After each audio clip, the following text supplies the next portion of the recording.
आज का हमारा पहला क्वेश्चन होगा, राजस्थान के बौद्ध संस्कृति के अवशेष निम्न में से कहाँ से प्राप्त हुए हैं। राजस्थान में बौद्ध संस्कृति के अवशेष कहाँ से प्राप्त हुए हैं दोस्तों, बहुत ही इंपॉर्टेंट क्वेश्चन है। तो हमारे इस क्वेश्चन का राइट आंसर होगा ऑप्शन नंबर सी, कहाँ से प्राप्त हुए हैं। बौद्ध संस्कृति के अवशेष प्राप्त हुए हैं बेराड़ से दोस्तों। कहाँ से प्राप्त हुए हैं, बेराड़ सभ्यता से राजस्थान के बौद्ध संस्कृति के अवशेष प्राप्त हुए हैं। अच्छे से याद कर लें दोस्तों, कहाँ से हुए हैं, बेराड़ से प्राप्त हुए हैं। बौद्ध संस्कृति के अवशेष कहाँ से प्राप्त हुए हैं, बेराड़ से प्राप्त हुए हैं। अच्छे से याद कर लें, ऑप्शन नंबर सी हमारे इस क्वेश्चन का राइट आंसर होगा दोस्तों। कई बार एग्जाम में पूछा गया, अच्छे से याद कर लें। अगले क्वेश्चन के बारे में बात करते हैं।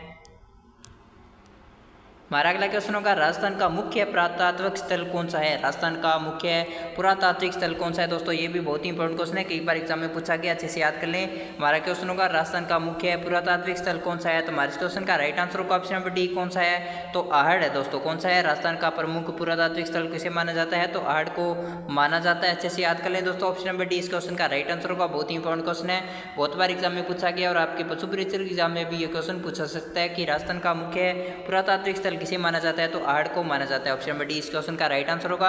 अगले क्वेश्चन के बारे में बात करते हैं। हमारा अगला क्वेश्चन होगा, राजस्थान राज्य के पुनर्गठन से पूर्व, राजस्थान राज्य के पुनर्गठन से पूर्व सर्वप्रथम सन 1934 में ताम्र संस्कृति की प्राप्ति स्थल कौन सा है, जो कि परबरसर तहसील का एक गांव भी है। तो हमारे इस क्वेश्चन का राइट आंसर होगा ऑप्शन नंबर ए, कौन सा है, तो कुराड़ा गांव है दोस्तों। कौन सा है, कुराड़ा गांव से ताम्र संस्कृति के अवशेष प्राप्त हुए हैं। अच्छे से याद कर लें, ऑप्शन नंबर ए इस क्वेश्चन का राइट आंसर होगा। अच्छे से याद कर लें दोस्तों। अगले क्वेश्चन के बारे में बात करते हैं। हमारा अगला क्वेश्चन होगा, आर्य सभ्यता को, हमारा अगला क्वेश्चन होगा, आर्य सभ्यता को निम्न में से स्थानीय रूप में किस नाम से जाना जाता है। आर्य सभ्यता को निम्न में से स्थानीय रूप से किस नाम से जाना जाता है। तो हमारे क्वेश्चन का राइट आंसर होगा ऑप्शन नंबर डी, यानी कि उपरोक्त सभी। तो आर्य सभ्यता के स्थानीय नाम कौन कौन से हैं, तो धूलकोट भी इसका स्थानीय नाम होगा, बनास संस्कृति और ताम्र संस्कृति इसके स्थानीय नाम होंगे। आर्य सभ्यता के स्थानीय नाम कौन कौन से होंगे, धूलकोट, बनास संस्कृति और ताम्रवती नगरी के नाम से आर्य सभ्यता को जाना जाता है। ये यानी इस क्वेश्चन का राइट आंसर होगा ऑप्शन नंबर डी, उपरोक्त सभी इसके राइट आंसर होगा। अच्छे से याद कर ले दोस्तों, आर्य सभ्यता को किन किन नामों से जाना जाता है, तो धूलकोट, बनास संस्कृति और ताम्रवती नगरी के नाम से जाना जाता है दोस्तों। बहुत ही इंपॉर्टेंट क्वेश्चन है, कई बार एग्जाम में पूछा गया है, अच्छे से याद कर ले। अगले क्वेश्चन को देखते हैं। हमारा अगला क्वेश्चन होगा, लाल काले मृद मांड वाली संस्कृति का मुख्य केंद्र कौन सा है। लाल काले मृद मांड कौन सी संस्कृति से प्राप्त हुए दोस्तों, बहुत बार एग्जाम में पूछा गया, बहुत ही इंपॉर्टेंट क्वेश्चन है। लाल काले मृद मांड कौन सी संस्कृति यानी कौन सी सभ्यता से प्राप्त हुए हैं। तो हमारे क्वेश्चन का राइट आंसर होगा ऑप्शन नंबर डी, कौन से सभ्यता से प्राप्त हुए हैं, तो आर्य सभ्यता से लाल और काले मृद मांड प्राप्त हुए दोस्तों। बहुत ही इंपॉर्टेंट क्वेश्चन है, बहुत बार एग्जाम में पूछा गया, अच्छे से याद कर ले। लाल काले मृद मांड कौन सी सभ्यता और कौन सी संस्कृति से प्राप्त हुए हैं, तो आर्य से प्राप्त हुए हैं दोस्तों। अच्छे से याद कर ले, ऑप्शन नंबर डी इस क्वेश्चन का राइट आंसर होगा। अगले क्वेश्चन को देखते हैं। हमारा अगला क्वेश्चन होगा, मत्स्य जनपद स्थित है। मत्स्य जनपद कहाँ पे स्थित है दोस्तों, अच्छे से याद कर लें, मत्स्य जनपद कहाँ पे स्थित है। तो हमारे क्वेश्चन का राइट आंसर होगा ऑप्शन नंबर सी, कहाँ पे है, तो राजस्थान में है दोस्तों। कहाँ पे है, राजस्थान में मत्स्य जनपद स्थित है दोस्तों। अच्छे से याद कर लें, मत्स्य जनपद कहाँ पे स्थित है, तो राजस्थान में। ऑप्शन नंबर सी इस क्वेश्चन का राइट आंसर होगा। अच्छे से याद कर ले। अगले क्वेश्चन को देखते हैं। हमारा अगला क्वेश्चन होगा, राजस्थान में मौर्य सभ्यता के अवशेष कहाँ से मिले हैं। राजस्थान में मौर्य सभ्यता दोस्तों, बहुत ही अच्छे से याद कर ले, बहुत ही इंपॉर्टेंट क्वेश्चन है दोस्तों। मौर्य सभ्यता के अवशेष कहाँ से प्राप्त हुए हैं। तो हमारे क्वेश्चन का राइट आंसर होगा ऑप्शन नंबर ए, कहाँ से प्राप्त हुए हैं, तो विराटनगर जयपुर से प्राप्त हुए हैं दोस्तों। कहाँ से हुए हैं, विराटनगर कहाँ से प्राप्त हुए हैं, विराटनगर जयपुर से मौर्य सभ्यता के अवशेष प्राप्त हुए हैं दोस्तों। अच्छे से याद कर ले, राजस्थान में मौर्य सभ्यता के अवशेष विराटनगर जयपुर से प्राप्त हुए हैं। अच्छे से याद कर ले दोस्तों, ऑप्शन नंबर ए इस क्वेश्चन का राइट आंसर होगा। अगले क्वेश्चन के बारे में बात करते हैं। हमारा अगला क्वेश्चन होगा, बयाना कस्बा मध्यकालीन में किसके लिए प्रसिद्ध था। बयाना कस्बा मध्यकाल में किसके लिए प्रसिद्ध था दोस्तों, बहुत ही इंपॉर्टेंट क्वेश्चन है। बयाना जो कस्बा है वो मध्यकाल के समय किसके लिए प्रसिद्ध था। तो हमारे क्वेश्चन का राइट आंसर होगा ऑप्शन नंबर सी, किसके लिए प्रसिद्ध था, तो नील की खेती के लिए प्रसिद्ध था दोस्तों। किसके लिए, बयाना कस्बा मध्यकाल में किसके लिए प्रसिद्ध था, तो नील की खेती के लिए प्रसिद्ध था। ऑप्शन नंबर सी इस क्वेश्चन का राइट आंसर होगा। ये भी बहुत ही इंपॉर्टेंट क्वेश्चन है, अच्छे से याद कर लें। अगले क्वेश्चन को देखते हैं। हमारा अगला क्वेश्चन होगा, प्राचीन सरस्वती नदी के किनारे स्थित राजस्थान की सबसे प्राचीन नगरीय सभ्यता कौन सी है दोस्तों। बहुत ही इंपॉर्टेंट क्वेश्चन है, बहुत बार एग्जाम में पूछा गया है। हमारा क्वेश्चन होगा, प्राचीन सरस्वती नदी के किनारे, सरस्वती नदी के किनारे स्थित राजस्थान की सबसे प्राचीन नगरीय सभ्यता कौन सी है। सबसे प्राचीन नगरीय सभ्यता कौन सी है जो कि सरस्वती नदी के किनारे पर स्थित है? तो हमारे क्वेश्चन का राइट आंसर होगा ऑप्शन नंबर बी, कौन सी है? तो कालीबंगा है दोस्तों। कौन सी है? कालीबंगा सबसे प्राचीन नगरीय सभ्यता है जो कि सरस्वती नदी के किनारे पर स्थित है। अच्छे से याद कर लें। ऑप्शन नंबर बी इस क्वेश्चन का राइट आंसर होगा दोस्तों। बहुत ही इंपॉर्टेंट क्वेश्चन है और आपके पशु परीक्षक एग्जाम में भी ये क्वेश्चन पूछा जा सकता है कि सबसे प्राचीन सभ्यता कौन सी, नगरीय सभ्यता कौन सी है जो कि सरस्वती नदी के किनारे पर स्थित है? तो कौन सी है? तो कालीबंगा है दोस्तों। कौन सी है? कालीबंगा सभ्यता है। अच्छे से याद कर लें। ऑप्शन नंबर बी इस क्वेश्चन का राइट आंसर होगा। अगले क्वेश्चन को देखते हैं। हमारा अगला क्वेश्चन का प्राचीन काल में निम्न में से कौन सा जनपद वर्तमान राजस्थान का अंग रहा है? दोस्तों बहुत ही इंपॉर्टेंट क्वेश्चन है। प्राचीन काल में निम्न में से कौन सा जनपद वर्तमान राजस्थान का अंग रहा है? तो हमारे इस क्वेश्चन का राइट आंसर होगा ऑप्शन नंबर बी, कौन सा रहा है? तो मत्स्य रहा है दोस्तों। कौन सा जनपद रहा है? तो मत्स्य जनपद वर्तमान राजस्थान का भी एक अंग रहा है दोस्तों। अच्छे से याद कर लें। ऑप्शन नंबर बी इस क्वेश्चन का राइट आंसर होगा। बहुत ही इंपॉर्टेंट क्वेश्चन है, कई बार एग्जाम में पूछा गया और आपके पशु परीक्षक एग्जाम में भी ये क्वेश्चन पूछा जा सकता है कि वर्तमान राजस्थान का अंग कौन सा जनपद रहा है? तो मत्स्य जनपद रहा है दोस्तों। अच्छे से याद कर लें। अगले क्वेश्चन को देखते हैं। हमारा अगला क्वेश्चन होगा राजस्थान के किस स्थल पर हल से जुते हुए खेतों के प्राचीनतम साक्ष्य मिले? दोस्तों बहुत ही इंपॉर्टेंट क्वेश्चन है। हमारा क्वेश्चन होगा राजस्थान की किस सभ्यता स्थल से हल से जुते हुए खेतों के प्राचीनतम साक्ष्य प्राप्त हुए हैं? तो हमारे क्वेश्चन का राइट आंसर होगा ऑप्शन नंबर डी, कहाँ से प्राप्त हुए हैं? तो कालीबंगा से प्राप्त हुए हैं दोस्तों। कहाँ से प्राप्त हुए हैं? हल से जुते हुए खेतों के प्राचीनतम साक्ष्य कहाँ से प्राप्त हुए हैं? तो कालीबंगा से प्राप्त हुए हैं। अच्छे से याद कर ले। कालीबंगा सभ्यता कहाँ पे स्थित है? तो दोस्तों हनुमानगढ़ में स्थित है दोस्तों। कहाँ पे स्थित है? हनुमानगढ़ में कालीबंगा सभ्यता स्थित है, जहाँ से हल से जुते हुए खेतों के प्राचीन साक्ष्य प्राप्त हुए। ऑप्शन नंबर डी इस क्वेश्चन का राइट आंसर होगा। इंपॉर्टेंट क्वेश्चन है, ये भी अच्छे से याद कर लें। अगले क्वेश्चन को देखते हैं। हमारा अगला क्वेश्चन होगा राजस्थान में अशोक का अभिलेख कहाँ से प्राप्त हुआ है? राजस्थान में अशोक का अभिलेख कहाँ से प्राप्त हुआ है? तो हमारे क्वेश्चन का राइट आंसर होगा ऑप्शन नंबर सी, कहाँ से प्राप्त हुआ है? तो विराट सभ्यता से प्राप्त हुआ है दोस्तों। कहाँ से प्राप्त हुआ है? अशोक का अभिलेख कहाँ से प्राप्त हुआ है? तो विराट सभ्यता से प्राप्त हुआ है। अच्छे से याद कर ले। ऑप्शन नंबर सी इस क्वेश्चन का राइट आंसर होगा। राजस्थान में अशोक का अभिलेख कहाँ से प्राप्त हुआ है? तो विराट से प्राप्त हुआ है। अच्छे से याद कर ले। ऑप्शन नंबर सी इस क्वेश्चन का राइट आंसर होगा। अगले क्वेश्चन को देखते हैं। हमारा अगला क्वेश्चन होगा महाराणा प्रताप का जन्म स्थान कौन सा है? महाराणा प्रताप का जन्म कहाँ पे हुआ था? तो हमारे क्वेश्चन का राइट आंसर होगा ऑप्शन नंबर ए, कहाँ पे हुआ था? तो कुंभलगढ़ में हुआ था दोस्तों। अच्छे से याद कर लें। महाराणा प्रताप का जन्म कहाँ पे हुआ था? तो कुंभलगढ़ में हुआ था। और कब हुआ था? तो 9 मई कब हुआ था महाराणा प्रताप का जन्म? तो 9 मई 1540 में महाराणा प्रताप का जन्म हुआ था। और कहाँ पे हुआ था? कुंभलगढ़ में हुआ था। इनका 2 बार राज्याभिषेक हुआ है दोस्तों। महाराणा प्रताप का कितनी बार राज्याभिषेक हुआ था? तो 2 बार राज्याभिषेक हुआ था। और इनके उपनाम कौन कौन से हैं? तो इनका उपनाम एक था कीका के नाम से प्रसिद्ध थे। कीका इनके बचपन का नाम था। और इन्हें पाथल के नाम से भी जाना जाता था। इन्हें पाथल के नाम से भी जाना जाता था। पाथल नाम इनका एक साहित्यिक नाम है दोस्तों। कीका का नाम कौन सा है? कीका एक बचपन का नाम है और पाथल एक साहित्यिक नाम है इनका। और इनकी उपाधियाँ कौन कौन सी थी? तो इनकी उपाधियाँ थी मेवाड़ केसरी के नाम से जाना जाता था इन्हें। और इन्हें हल्दी घाटी के शेर का नाम भी जाना जाता था। अच्छे से याद कर ले दोस्तों। हमारा क्वेश्चन होगा महाराणा प्रताप का जन्म कहाँ पे हुआ था? तो कुंभलगढ़ में हुआ था। कब हुआ था? तो 9 मई 1540 में हुआ था। कब हुआ था? 9 मई 1540 में हुआ था। इनका 2 बार राज्याभिषेक हुआ। उनके बचपन के नाम कौन से थे? तो कीका था। और इनका साहित्यिक नाम था पाथल। और हमारा अगला क्वेश्चन था कि इनकी उपाधियाँ कौन कौन सी है? तो इनकी उपाधियाँ थी मेवाड़ केसरी और हल्दी घाटी के शेर के नाम से भी इन्हें जाना जाता था। अच्छे से याद कर ले दोस्तों। बहुत ही इंपॉर्टेंट क्वेश्चन है। महाराणा प्रताप के ये सभी क्वेश्चन आपसे पूछे जा सकते हैं। अच्छे से याद कर ले। अगले क्वेश्चन को देखते हैं। हमारा अगला क्वेश्चन होगा खानवा में बाबर के विरुद्ध सांगा की सहायता के लिए किसके नेतृत्व में मारवाड़ी सेना भेजी गई थी? दोस्तों बहुत ही इंपॉर्टेंट क्वेश्चन है। किसके नेतृत्व में मारवाड़ी सेना भेजी गई थी? तो हमारे इस क्वेश्चन का राइट आंसर होगा ऑप्शन नंबर ए, किसके नेतृत्व में भेजी गई थी? तो मालदेव के नेतृत्व में मारवाड़ी सेना भेजी गई थी दोस्तों। अच्छे से याद कर लें। खानवा के युद्ध में बाबर के विरुद्ध सांगा की सहायता के लिए किसके नेतृत्व में मारवाड़ी सेना भेजी गई थी? तो मालदेव के नेतृत्व में भेजी गई थी मारवाड़ी सेना। अच्छे से याद कर लें। ऑप्शन नंबर ए इस क्वेश्चन का राइट आंसर होगा दोस्तों। अच्छे से याद कर ले। अगले क्वेश्चन को देखते हैं। बहुत इंपॉर्टेंट क्वेश्चन है, बहुत बार एग्जाम में पूछा गया है। अच्छे से याद कर ले। मालदीव इस क्वेश्चन का राइट आंसर होगा। अगले क्वेश्चन को देखते हैं।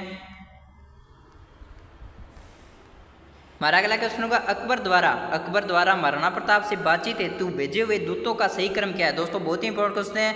ये क्रम जो है आपके कई बार एग्जाम में पूछा गया। अच्छे से याद कर लें। हमारा क्वेश्चन होगा अकबर द्वारा महाराणा प्रताप को समझाने के लिए दूतों का भेजा गया क्रम कौन सा था? तो हमारे क्वेश्चन का राइट आंसर होगा ऑप्शन नंबर सी, कौन सा था? तो जलाल खां को सबसे पहले भेजा गया था, उसके बाद मान सिंह को, और उसके बाद भगवंत दास, और अंतिम समय में टोडरमल को भेजा गया था।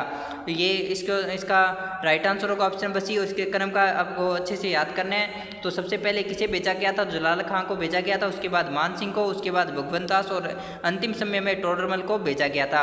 अकबर द्वारा महाराणा प्रताप को समझाने के लिए इन 4 दूतों को भेजा गया था। सबसे पहले जलाल खां को, मान सिंह को और भगवंत दास और अंतिम में टोडरमल को भेजा गया था। दोस्तों अच्छे से याद कर लें, इनका सही क्रम बहुत बार एग्जाम में पूछा गया, अच्छे से याद कर लें इसको।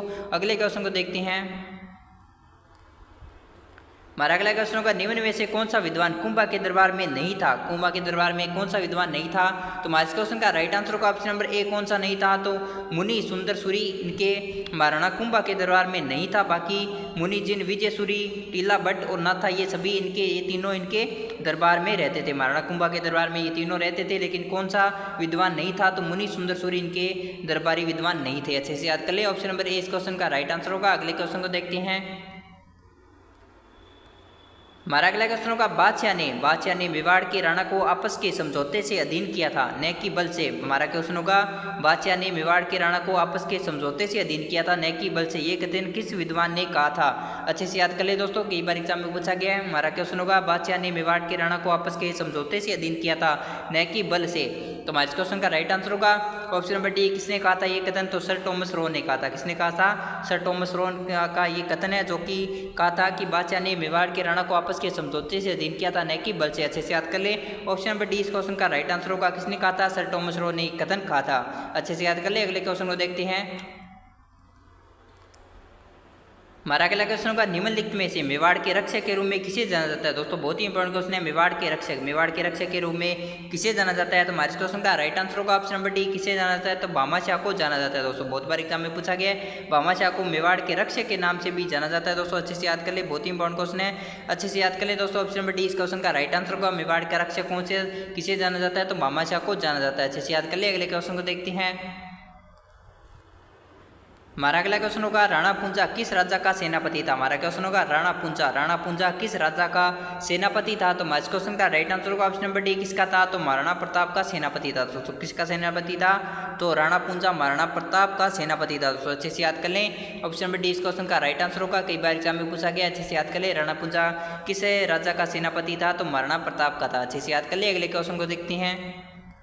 हमारा अगला क्वेश्चन होगा, युद्ध भूमि में जाते समय अपने पति द्वारा निशानी मांगने पर अपना सिर काटकर किसने भेंट किया था? दोस्तों बहुत इंपॉर्टेंट क्वेश्चन है, किस रानी ने अपना सिर काटकर अपने पति को युद्ध में जाते समय भेंट किया था? तो हमारे क्वेश्चन का राइट आंसर होगा ऑप्शन नंबर बी। किसने किया था? तो रानी हाड़ा ने किया था। दोस्तों किसने किया था?